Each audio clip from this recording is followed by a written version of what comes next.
สมกินหวานอย่าคิดให้มันมองซ้ำครอบครัวเฮายังต้อยต่ำสู้ไปกับอ้ายเด้อล่ะ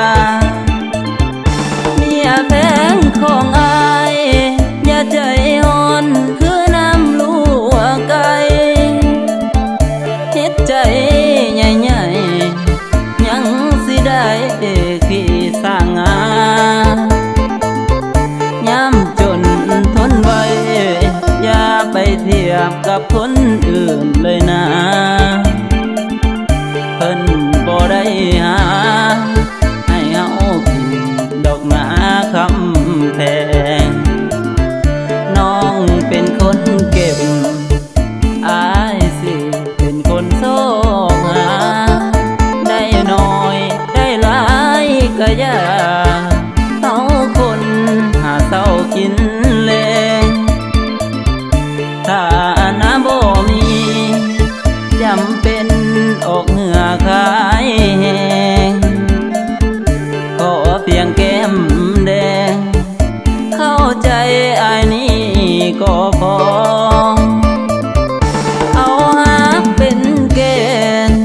เกณฑ์เด่นยามเฮาท้อแท้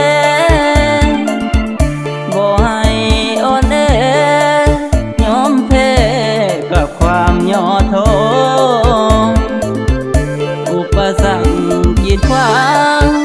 ทุกอย่างมีทางออกดอกหนอ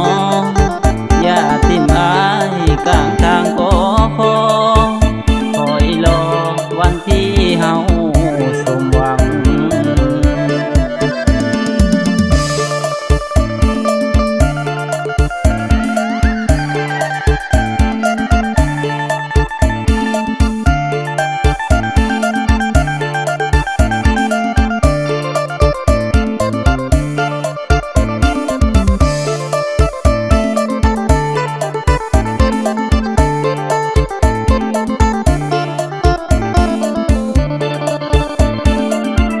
น้องเป็นคนเก็บ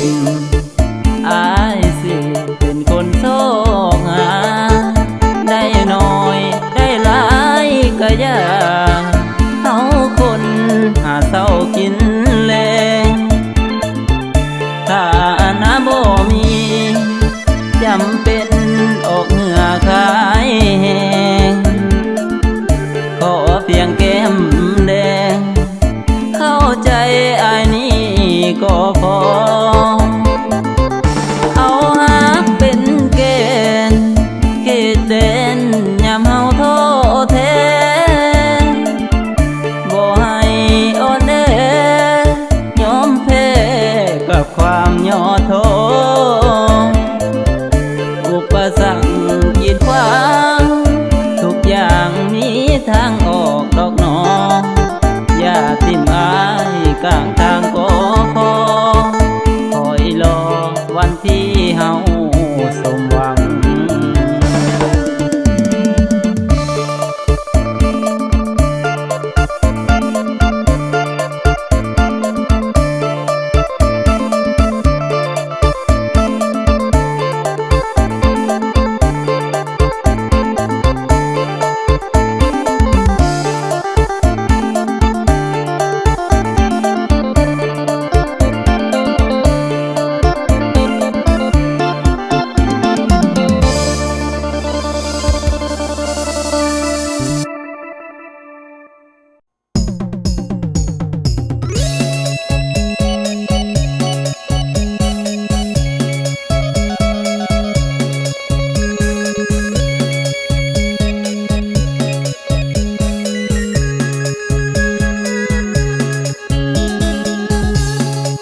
บ้าน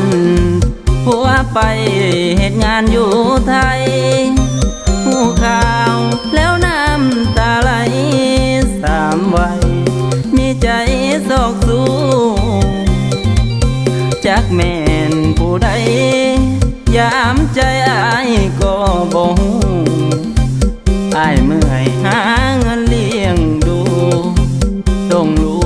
กส่งเมียทุกเดือนย้อนความจนยากทิ้งจากแม่ยอดยาใจสัญญาจะมีเพียงสายเหตุใดน้องมาลบเลือได้ยินข่าวแล้วหัวใจอายสั่นสะเทือนเงินที่อายส่งมาเฮือนเจ้าเอาไปเปย์ผู้ชายอายมันเหลือใจตำควายกินข้าวอยู่นาอีกคนตั้งใจสร้างสรรค์แต่อีกคนตั้งใจทำลายบอกคิดเห็นแน่บ่ความลำบากตอนอยู่กับอายหวังเก็บเงินได้หลายๆที่กลับมาปลดทุกข์ครอบครัวความหวังตั้งไว้ฝังไปด้วยใจของนางอ้ายนี้ขอยอมหลีกทาง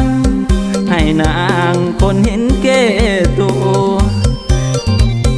เพื่อออกนอกทางจนว่าลืมลูกลืมผัวไปลงเมามัวอยู่กับผัวคนนอกสมรส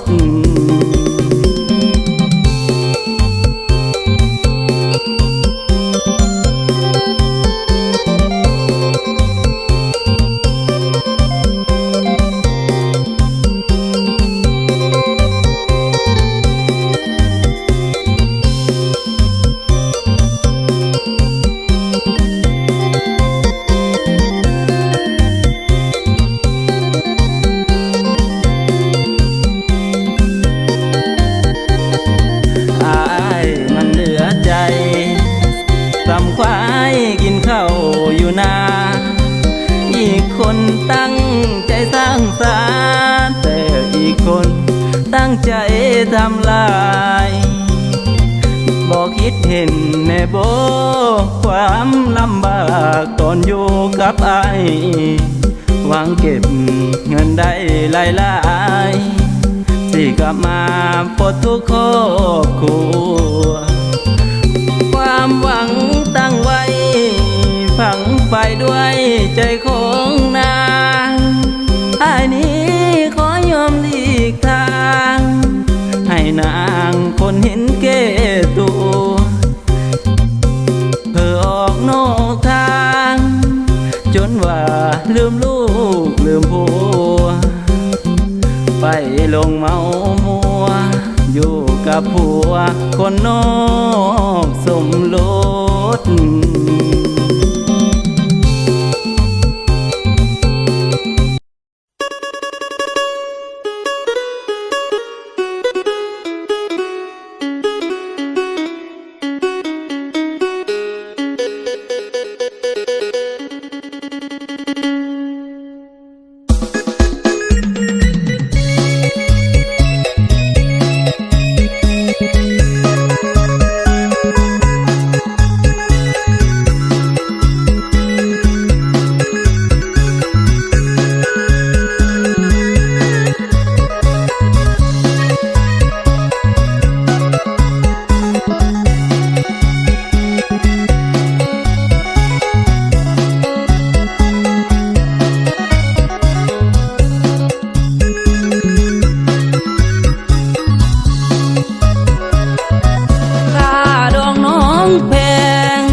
ก่อนคนดี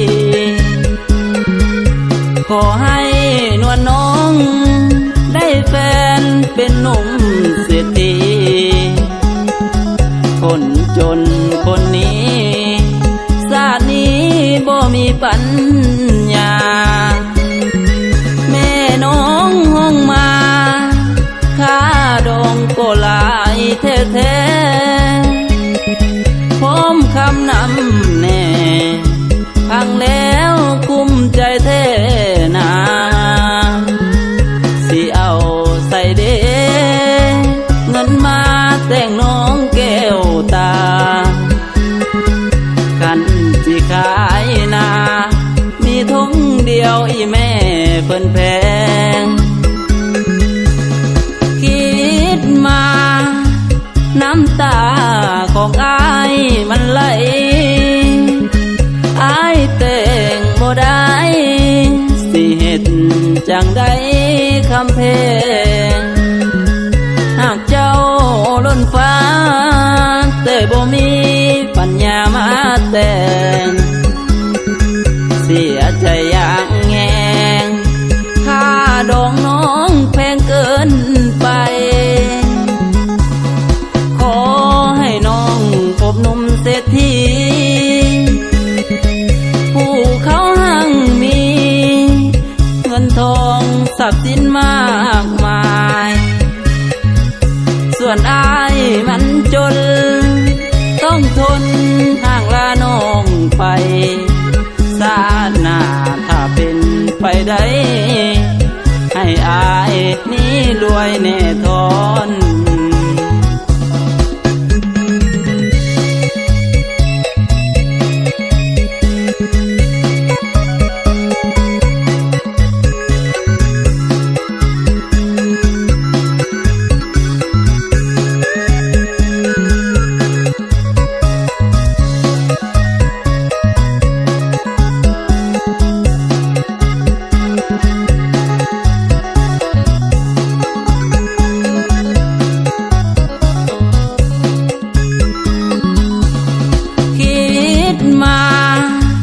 น้ำตาของอายมันไหลอายแต่งบ่ได้สิเฮ็ดจังใดคำเพลงหากเจ้าล้นฟ้าแต่บ่มีปัญญามาแต่งเสียใจอย่างแงงค่าดองน้องแพงเกินไปน้องพบหนุ่มเศรษฐีผู้เขาหั่งมีเงินทองทรัพย์สินมากมายส่วนอายมันจนต้องทนห่างลาน้องไปชาติหน้าถ้าเป็นไปได้ให้อายนี้รวยแน่ทอน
ต่างกัน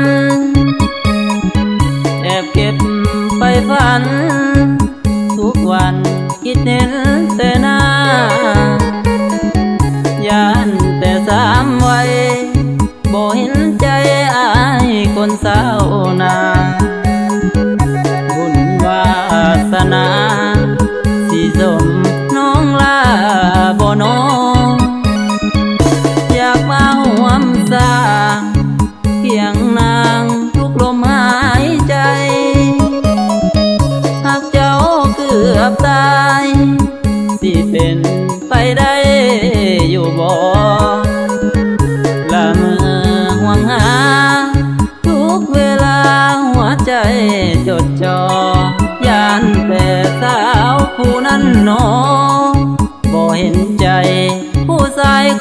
จนขอวอนเจ้าคูอย่ามีหัวใจกดเลี้ยวหากยังมันเหนียวผมเกี่ยวหัวใจเวียนวนสี่ห้องหัวใจไอ้มอบให้น้องหน้ามนถึงว่าอายจนแต่มีหักเดียวใจเดียวหากได้น้องนานั้นมาห่วมยังเคียงกายสิพาเฮ็ดนาเฮ็ดให้สู้ไปด้วยใจเด็ดเดียวสร้างอาชีพเสริมให้ฮักเฮาคือปั้นข้าวเหนียวเป็นทองแผ่นเดียวกับน้องตลอดชีวา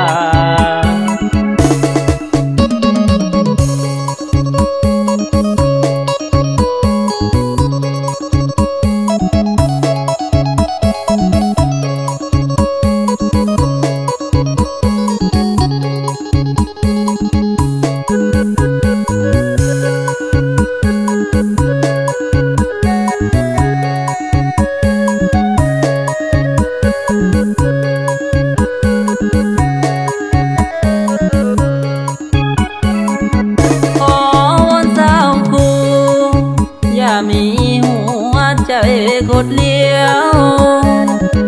หากยังมันเหนียวผมเกี่ยวหัวใจเวียนวนสี่ห้องหัวใจไอ้มอบให้น้องหน้ามนถึงว่าอายจนแต่มีหักเดียวใจเดียวหากได้น้องนานั้นมาห่วมยังเคียงกายสิพาเฮ็ดนาเฮ็ดให้สู้ไปด้วยใจเด็ดเดียวสร้างอาชีพเสริมให้ฮักเฮาคือปั้นข้าวเหนียวเป็นทองแผ่นเดียวกับน้องตลอดชีวา